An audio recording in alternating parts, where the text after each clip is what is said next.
मी करू शकतो.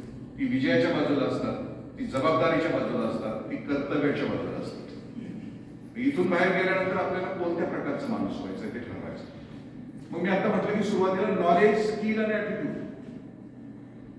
इन्फॉर्मेशन मिळाली 3 दिवसात, तिचं रूपांतर नॉलेज मध्ये होणं अपेक्षित आहे आणि याचं रूपांतर विजडम मध्ये होणं अपेक्षित.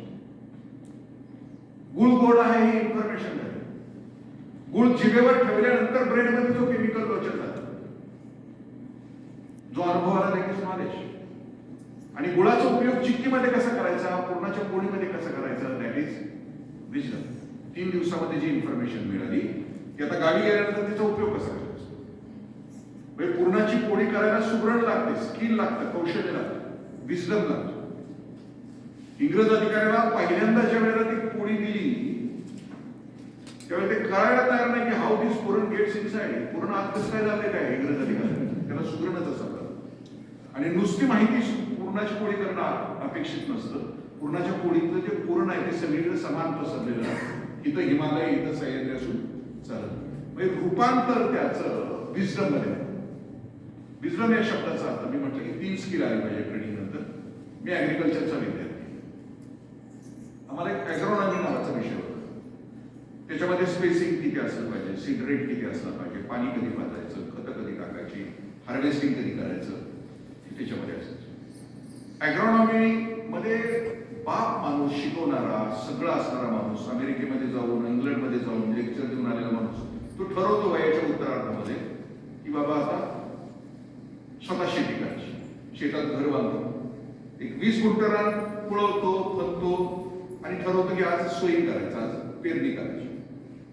ते गुरुजी येतात वयाच्या 60व्या वर्षी, अखंड आयुष्यभर ऍग्रोनॉमीचं ज्ञान दिल्यानंतर येतात आणि हातामध्ये पाटी घेतात आणि पाटी घेऊन धान्य त्या शेतात टाकायला सुरुवात केली. पाखरं यायची, दाणे टिपायची, निघून जायची.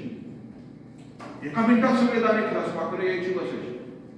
गुरुजीला कळायचं पण झालं की आता सोयीन कसं करायचं. लांबून एक निरक्षर शेतकरी बघत होता की गुरुजींच काय झालं. ते जवळ आले, म्हटले की गुरुजी काय चाललंय.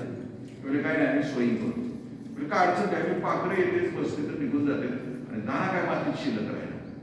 त्या निरक्षर शेतकऱ्यानं पाठी हातात घेतली, दाण्यात मूठ भरली, टाकली, पण टाकायची ऍक्शन केली पण दाणे सोडली नाही.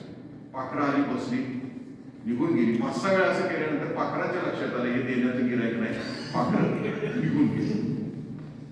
त्या शेतकऱ्यानं सोयीन केलं, रान निष्कटलं, गुरुजींच्या हातात पाठी दिली, त्याला म्हणते दिस इज सोयी. सगळं नॉलेज इन्फॉर्मेशन आहे, पण तिचं रूपांतर जर विजडम मध्ये झालं नाही तर त्या ज्ञानाचा काही उपयोग होतो. ते रेकॉर्डिंग करते नाही तर मला आणखी 4-5 उदाहरणं देता आली असती. ते प्रॉब्लेम मोकळं बोलता येत नाही.